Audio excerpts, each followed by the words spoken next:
Hello, everyone. Welcome to the LitRPG Audiobook Podcast. I'm Ray, and I'll be reviewing some recent and classic LitRPG audiobooks for you today. Today, I'm going to begin with The War God's Mantle, Descent, which is a LitRPG Harem adventure, The War God Saga, Book 2. This is written by one of my favorite authors, James Hunter, and his co-writer, Aaron Crash. I haven't read anything else from Aaron yet, but I'm looking forward to. He has more books coming to Audible soon. This is narrated by the amazing Armin Taylor and has a book length of 12 hours and 8 minutes. Sunshine gleamed off the white marble walls of Lycastia City, which contrasted sharply to the swath of verdant green jungle in the distance. The rocky peak of the nearby northern mountain pierced the sky, looming over the rest of Lycastia like a monstrous stone tyrant. Off on the western part of the crescent-shaped island, the azure waters of the Mediterranean Sea lapped at the white sand beaches. A slight breeze kicked up from the west, brushing across my cheeks, carrying the scent of salt and flowers to my nose. Beneath those smells, however, was something rancid and sour. I ignored that, though, breathing deeply, enjoying the momentary lull. A perfect day on a paradise island. And then the gurgling screech of a dying werewolf jerked me rudely back into reality. Sure, this was a perfect day. At least it would have been if not for the monstrous forms hurling themselves against Lycastia's high walls and heavy fortified gates. All right, so I'm going to have to keep from gushing because this is a collaboration between two writers, one of whom is one of my all-time favorites. Aaron Crash and James Hunter have cooked up a crazy concept in which a regular old military man is given the power of a Greek god, Ares. And he's also has been given the ability to create a bunch of warrior Amazons to help him fight off the hordes of, and the god himself, Hades. Now, Hades, it seems, is out to destroy the world.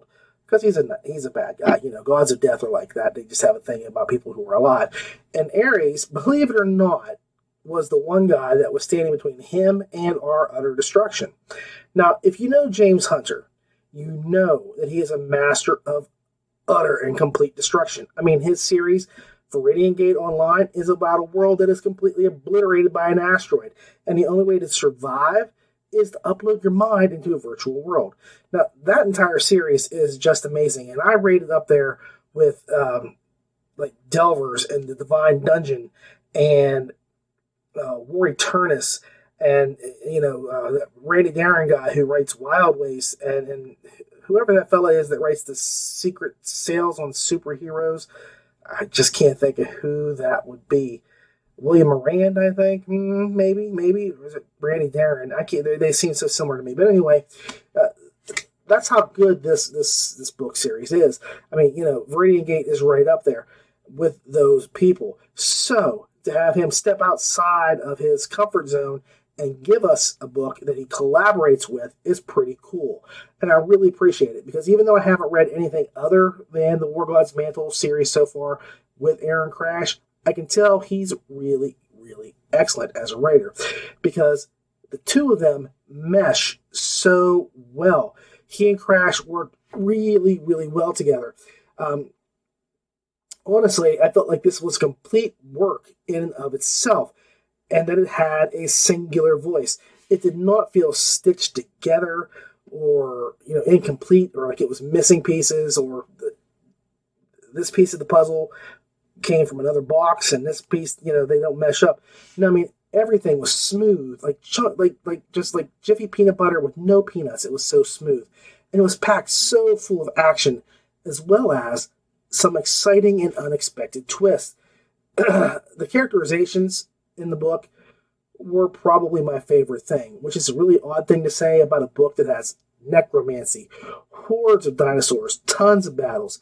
But it was the quiet times when Jacob, the protagonist, was intimate with his Amazons. And I don't mean sexing it up. I mean just his one-on-one moments between them were the real standouts for me. There is intimate and emotional moments that just kind of take your breath away. And that's what makes the betrayal that happens so much more devastating. And I'm sorry, that's not really that much of a spoiler because they suss out that there's a spy in the camp for a good portion of the book. Now, either way, whether you like the interplay or the action, the story never fails to deliver. There are personal moments that were so special because each character is so fleshed out and stands out as individuals. You can't help but love each and every one of them. And when things were not quiet and introspective, I often fought to keep up with what was happening in the battles, as there was just so much happening. It was such a breakneck speed that I almost had to slow down my narration speed just so I could catch my breath. Now, let me clarify. This is not a bad thing. No. I enjoyed the fast-paced story, and I didn't have to slow my speed down because of anything that Armin Taylor did. He read everything perfectly. It was just that it was so fast-paced mentally, you just kind of wanted to stop and just see that what you thought happened actually happened. It's really good. It's really intense. Now, the story picks up really pretty close to where the last one left off at, and it opens on a battle. I like that. Let's not dawdle about getting the new God of War into a fight because that's the best way to start off a book. I mean, what's he going to do? Like, be sipping tequilas on the beach, and then, next thing you know, boom, he's fishing? No. You want the war god to be fighting. So, of course, the book opens on Pearl Harbor, and it doesn't stop. It's just a perfect way to open up a book, in my opinion, for a war god especially. Now, the antagonist, let me just say this. How do I put this? I particularly like how they escalate the villains from one book to another. The antagonist in book 1 was really good, but the new antithesis of our hero has personal ties to him, which makes his story all the more interesting. I also enjoy how the villain does not drag on for several books. If you remember me saying this before, I really prefer the one-and-done kind of approach for a villain, unless the villain is really, really awesome. Because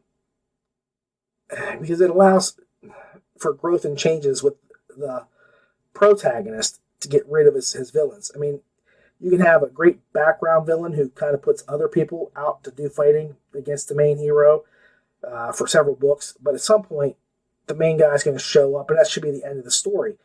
Well, that's my big problem with Awaken Online. The villain there is really weak and uninteresting, and he's just due for a swap out. As much as I hate the Star Wars films, they generally stick to one bad guy per film and then kill him off when they're done, and they move on to somebody better, or at least somebody different, whether you think about it or not. And that's just how it should be. I mean, you had Darth Maul, and you go through. There's a new villain each time, and I prefer it that way. You keep the main character on their toes. When it's something familiar, it's not as exciting, and more importantly, it doesn't get stale. Okay, because I can only fight the same guy. Like, Superman has fought Lex Luthor for 50 years. Batman has fought the Joker for 75 years, whatever it is. They really need to just take a break. That's one of those things with Doctor Who where they say, okay, for the first season of this new Doctor, we're not doing any Daleks, or we're not doing any Cybermen, and we're not doing this. We're going to give all new monsters. Great. I like that. I like to keep going onward and upwards, and then go back and take a reflective, spin. So here, we really, really get to have a new bad guy. And that's just one of those things where I prefer it that way. I really like it. Overall, this is a really fun book, and it makes me realize that I really need to go back and review Viridian Gate Online, book 1, pretty soon here. I'll try to do that as quick as I can, but my problem is I have too many books that come out, and I'm trying to keep up with the books that are coming out as opposed to the ones that are way back there. But I still want to kind of throw a bone and go back and review some of the books that I haven't been able to. Like right now I'm reviewing book 2. I haven't reviewed book 1 on the show. So that's one of those things I need to get back into and try to keep up with that. But it's hard when you have so many releases every week to keep up and give you the new stuff, which I know you want, as well as the older stuff that needs to be kind of spoken about. And Viridian Gate really deserves this. Now, I have to say here, Armin Taylor is outstanding. I really love listening to this man. Even if some of his female voices do stray into a deeper timbre sometimes, he has really good cadence and he paces the story so well. Like I said, I almost had to slow my speed down because of everything he was spitting out. Now, I really think the sound quality was superb and that he added a lot to the story. He is rapidly becoming a favorite narrator of mine. Oh, hell's bells. I mean, he is a favorite narrator of mine. I mean, who am I kidding? After 5 VGO books, I don't see how he can't be.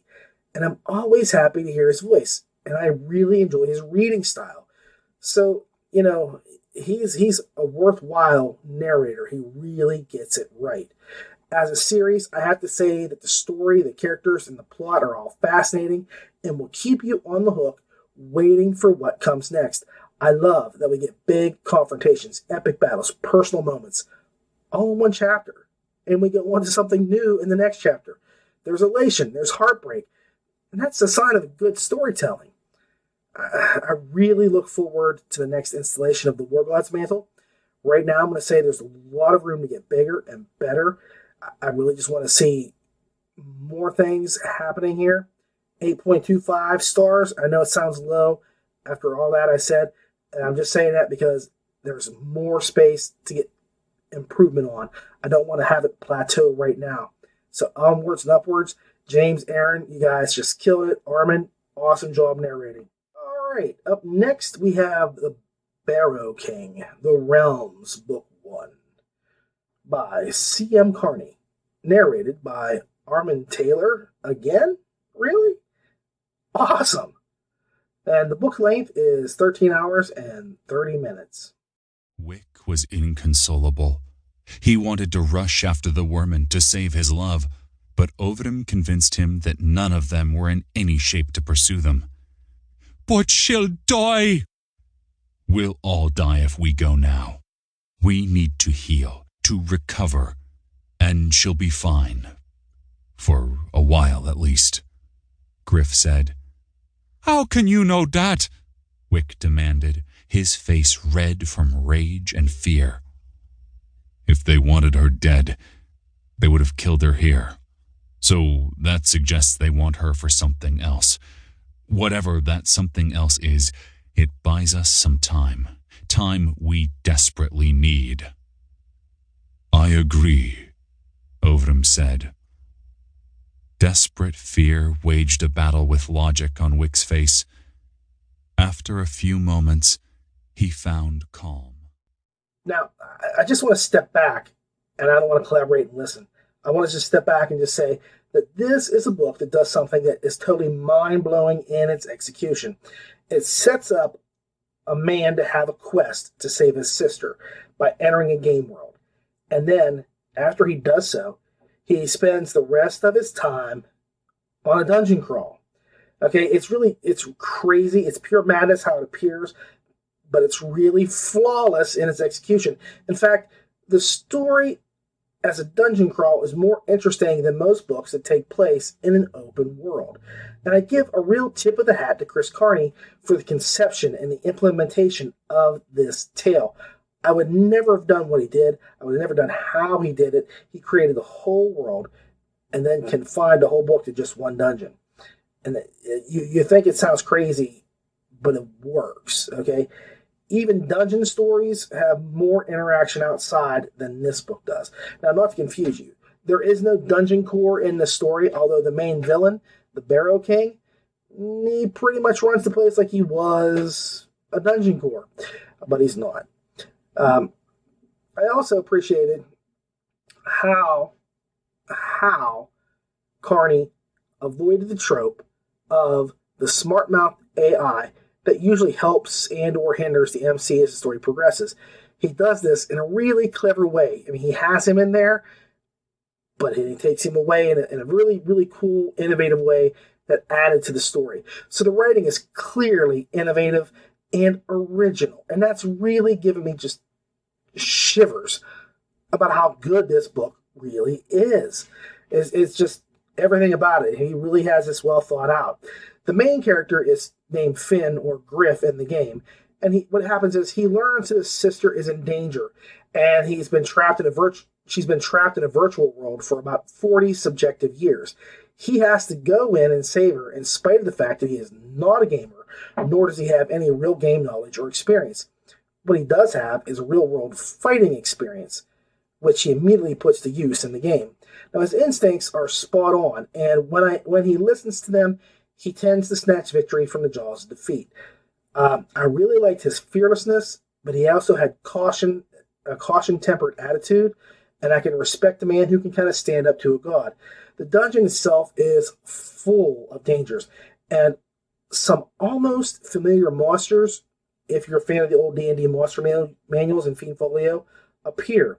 And I think my favorite was the Arboleth, an encounter that was stunningly fun for a battle, and it made me long for my old Sionis' character that I used to play. There are nods to several of the best Underdark creatures and races. Did I say racist? Oh my gosh, forgive me. Creatures and races sprinkled throughout the book. It has Easter eggs like that I truly appreciate and respect. It was handled with a delicate hand, as it did not beat you over the head with it, but it also gave you a nostalgic nod to days long gone. And it really made me think about my days as a gamer playing RPGs back in the early 80s, I should say, because that was when I really first got into the role-playing game, the monsters, and all that. This is all right there. And he does it by just changing a few things here or there. And you know what he's talking about without having to worry about certain things happening, So it's really, really cool, and I really respected it. Now, another aspect of the book that I loved was the time compression. Now, that I touched on a little bit earlier in the beginning here. Time moves very, very fast in the game, so that days or months here in the real world could actually equal years there. So like I said, subjectively, his sister had been in the game for 40 years. 40 years is a long time compared to the few days or weeks that she'd been missing, or a few months, whatever it was. I can't remember off the top of my head, but it was not near the time that she's been in the game. So I'm not sure if that's time dilution or dilation, but it made the story so much more interesting. And speaking of time dilation, this book did not feel like it was 13 hours long, not even remotely. I never really saw a low point or felt like there was a lull in the story. I mean, once the book got going, it was unrelenting. And for me, the setup was the only thing that even slightly helped the story. But you have to give that background info and all the important stuff to kind of let you know what's going on. And once you have that, you can move ahead. Well, even that was not some simple setup. I'm entering a game and leveling up. It had a lot of information that was important to the plot, and it pertained, but it also had blood and bullets and bad guys. So even the very, very beginning of the book is packed with action. So it's not even a slow point or, a lull at all. I mean, the whole book is just one thing after another. Although I will say it did become really more interesting the moment he entered the gaming world. But it's LitRPG, so I wouldn't want a book that was more interesting than the outside world. Although with Dave Wilmore, I might have a different opinion on that in a little while too. Anyway, Armin Taylor really brings his A game to this book. Now, I know I just talked about him in War God's Mantle, but I have to say he's even better here than he was there. Better than he's ever been before. He has never sounded bad previously, but there is just something in the way he carries himself or his voice carries in this book that just stands out to me. And thereby, he makes the characters stand out. He is really just completely gripping, and he cements himself in the hollows of my dark heart as a preferred narrator. He just knocks this out of the park. He's Babe Ruth going the point before he cracks that ball and puts it out of the park. Excuse me. And finally, he ends this book on a note with Griff that I'm not sure that I would have, but then he has turned many other things on their ear that I would not have expected to be possible. So I think I can trust him to handle this new revelation with complete class and a deft skill that few writers that I know could do. But again, it was just surprising that he went there that fast. I really thought that what he did at the end was going to be a more slow build-up. It was going to take some time before it got to where he wanted it. But he knows what he's doing. He's got his plans. He knows where this book should be. I have to say that I would say that this book is an 8.5 easily, but I'm going to go a little higher because of the creativity employed here. 8.75 stars and a helping heap of. I cannot wait for the next book. And I know I'm going to say that for all three of the books on today's show, but that's because I really can't wait. These are all amazing stories. So 8.75. Chris, you really knocked this out of the park. You blew me away. I'm really proud to say that I got to read this book right as it came out on Audible. I appreciate it because this was a real treat. It was one of those books that I really did not want to see end. It could have been 36 hours and I'd have been, there wasn't enough of it. But I'll say the same thing about the next book. So, but don't take it the wrong way. I mean every word I'm saying. But it was a really good book. You guys will love this thing. Give it a shot if you haven't. It's just worth every second that you go. All right, finally, we have The Land of the Undying, The Dark Elf Chronicles, Book 1, by Dave Wilmarth, narrated by Justin Thomas James, Lori Catherine Winkle, and Jeff Hayes. The book's length is 13 hours and 52 minutes. Quest accepted. Dunk must die. Difficulty, medium. Find Dunk and remove his head. Return it to Grunk along with the family heirloom. Don't die. Reward, 10 gold, 1,000 XP. Grunk continued. You can find him in the blacksmith section. Yarg's shop. He works there. You can't miss him. Big as me, twice as ugly. Mace rose to leave, and Grunk followed. He gave Mace a solid clap on the shoulder that was going to leave a nasty bruise. Good luck, friend. Mace left the tavern and made his way across town. The blacksmith section was on the west side. There was an iron mine on that side of the cavern, and the smiths could get easy access to the ore. Immernacht wasn't the sort of place one could stop and ask directions, so Mace made his way from shop to shop, looking for a giant orc that looked like a Grunk, only uglier. Holy crap. Holy crap. First off, I want to apologize because I'm having a lot of issues with my microphone, not recording, and I've recorded this show about 8 times now, and it did this to me last week, so I'm just trying to get this done so that we have a show for you all today. But I did have a nice little song that I was going to sing about, rock spiders and stuff like that. Maybe next time, Dave, I'll throw that into the next show as we go through.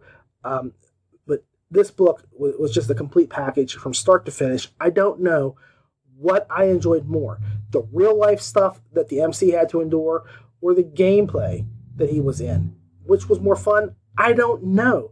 And that was the real pleasure. Mace, the protagonist, lives in a world populated by zombies of every size and shape. It seems that the numbnuts over at CERN goofed up and collided the wrong leptons and preons and muons together to accidentally create a zombie particle, an insidious subatomic beast that infects biological material and turns it into nasty zombies that can infect with but a touch. And the real problem is the particle attacks all biological matter. Thus, plants and animals are also affected. Now, I'm going to step way back here for just a second and say my one and only beef with this story is the same beef I had when Brian Keene wrote his zombie masterpiece, The Rising. If insects became zombies, as well as higher animals, then nothing would exist biologically as an animal on Earth in a matter of days. Insects and arachnids are everywhere and touch everything. Life on Earth would not have a calendar of weeks or months, it would be days, making the grass deadly too, and the timer only speeds up. I mean, honestly, you can't walk outside without pollen blowing or, leaves falling from trees. There's a lot of stuff that goes on, and just those little bugs that you don't even see. I mean, in the field, there's a bazillion insects that when you walk through there, they'd be all over and you'd be done in no time. And that's the only thing I have to say that kind of bugged me about this, but it bugged me the same way in The Rising. But I got over it. I really got past it in a matter of seconds after I got through it. I worked it out. I said, okay, this is just one of those things. Now, I completely understand why he had to do what he did, because he couldn't say that the zombie particle only affected humans, as there would be no discernible reason for this to happen whatsoever. None. Why would it not affect the mouse that was in the room or the bug that was in the room any more than it would a human? It wouldn't make sense. So he had to do that. And I could actually say you might get away with saying it couldn't affect plants because plants have different cellular structures, and so therefore they were immune. Okay? But you didn't do that, and that's fine. I'm going to just go with it. I completely understand that, but I did have to suspend my disbelief a little bit. Now, thankfully, the tale, and I'm going to get back in now, the tale that Wilmarth does do is so outstanding. I let all that slide. It was just under the rug, over the hill, underwater, whatever you want to put it. I just enjoyed the story. It was just that good, okay? Now, it turns out that Mace, the protagonist, got really, really lucky and essentially found a bunker that he could hole up in, and joy of all joys, he also has access to his MMORPG, the favorite one that he played before everything went to hell. He hatches a plan, one of which he will eventually upload his mind into the game. So that way he won't have to consider starvation or illness or becoming a mindless monster. But still, he does have to venture out to get supplies and see if he can locate any survivors. I mean, the man's slowly going crazy. He's alone. He's so alone, he just can't stand it anymore. And it's the daily struggles to stay sane, to keep fed, and ever alert for the rampaging undead that in which Wilmarth really ups his game and makes this not just lit RPG, but also survival horror. And I really appreciate that he turns that concept on its head. I mean, most books would have made it where the zombies were in the game and not vice versa. He's created some real depth in the land of the Undying. And it is so well fleshed out that this feels like it could be a real world event. And this is exactly how humanity would react to this occurring. The gameplay was amazingly just as interesting and fun as the real life drama. And there were several battles in the Underdark that just captured my imagination. I'm really particularly thinking of the Cthulhu-esque kaiju battle for one, but I can honestly say that every moment spent in the real world was a moment that I was wondering what was going on in the game, and for every moment spent in the game, I wondered what was happening in the real world. No matter where I was always worried about what was going on in the other place. Now, Wilmarth also comes up with a rather likable love interest in Sherry, who is fun and complex and can actually show Mace a thing or two when it comes to surviving. I like that Sherry is no wilting flower, and she has complete control over the situation that she is in. Wherever she's in, she's on top. I mean, I'll be honest with you, she scares me a little bit. The two make up some of the best characters I've read or listened to in quite some time. The world, though bleak, is rich and vibrant in its descriptions, and the game is the kind of game I would want to play in. Oh, and I do have to comment on this. Mace plays a drow in the game, and he's treated like a baby-killing madman by most of the people he meets, just the way a drow should be treated. This has been a moment of reflection in memory of the Archaic Venture story from last week and its drow character. Please take notes. This is how drow go. You go out into the world and everybody else hates you and wants to kill you because you're evil SOB. And justifiably so. Mace has to struggle to overcome his dark legacy throughout the game, which only adds more to the realism and the overall wow factor, because you can sympathize with his struggle as a good person who has to overcome his appearance. And it also adds a bit more depth in the fact that he is pretty much playing a character that's immensely difficult to play because everybody's out to get him. Anybody else would be playing a regular, everyday elf or a paladin or something where they could walk through 99% of the world and never have to worry about somebody attacking them just for who they were. Here, he doesn't do that. He puts his character out there as a drow and says, I know what the reaction is going to be. I know what my responsibilities are. I know I need to handle this with aplomb. And he goes out and he does what he needs to do. It's really interesting to see how he handles these perceptions. Okay? Now, this is the part where I praise Justin Thomas James and Laurie Catherine Winkle. Two people who must be in constant states of trouble. Why? Because we keep using their full names when we talk about them. Justin Thomas James, what are you doing? Why, I'm creating a vocal masterpiece. His narration is full of emotion, and it ranges from angst to anticipation.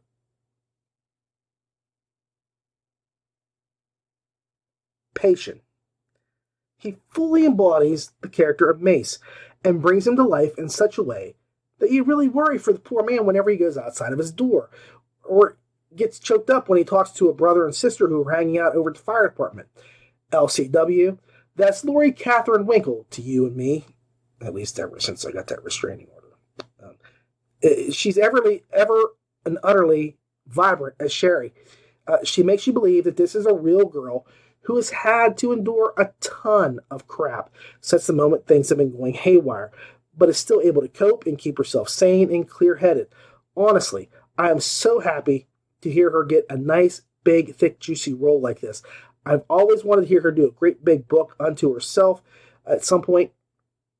And this is one of those books where she just takes this character and, man, she breathes some life into it. She has a wonderful voice, and I really want to hear more from her every time I hear a book that she's narrating in. JTJ is the same, and I am an unabashed fan of sound booth theater. And I know that whenever I see that name on a book, I am in for an experience, not just a narration. I'm getting an experience. Also, I deeply appreciate that the two narrators were mainly used in the making of this Audible. Yes, the incredible Jeff Hayes, master of the mystic vocal arts, is here, but it's a very minimalistic sprinkling of Jeff's talents. So this really has the feel of a two-person narration. And like I said before, I know Jeff has a master vision of what the audiobook experience could be or should be, but I still cotton on to the concept of having two narrators at most. And this book made me feel it, and it was more enjoyable this way than the other way. So I appreciate that. Now, I really can't convey how much I have enjoyed this book, and I hated the fact that it ended. 13 hours was simply not enough. I could have used another 13 hours. And as I said that before, I'm like that with all three of these books for this show. It's rare that I get to have three knockout stellar stories told to me in the same program. And I do try to diversify and not keep it where they're all big things. But Chris Carney's new. So his book, it could have went anywhere. And Dave Wilmarth, this is not his Greystone Guild story. This is a new story outside of that, and it could have went anywhere.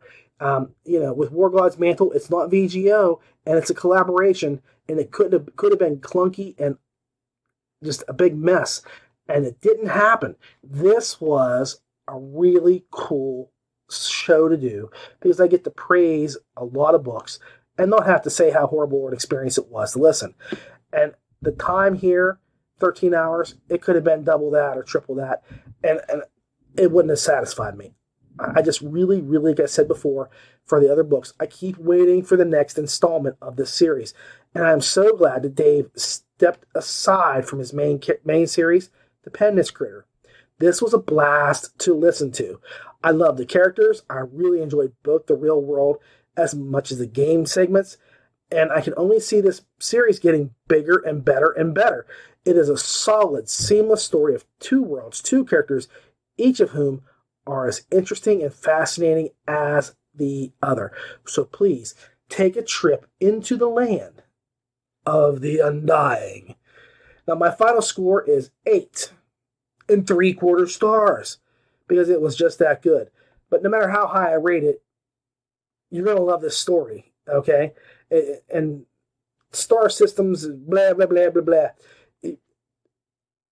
I really kind of hold it 9 as the best you can get sometimes, and I don't even consider going past that most of the point. So I'm really going like 1 out of 9 half the time I do this.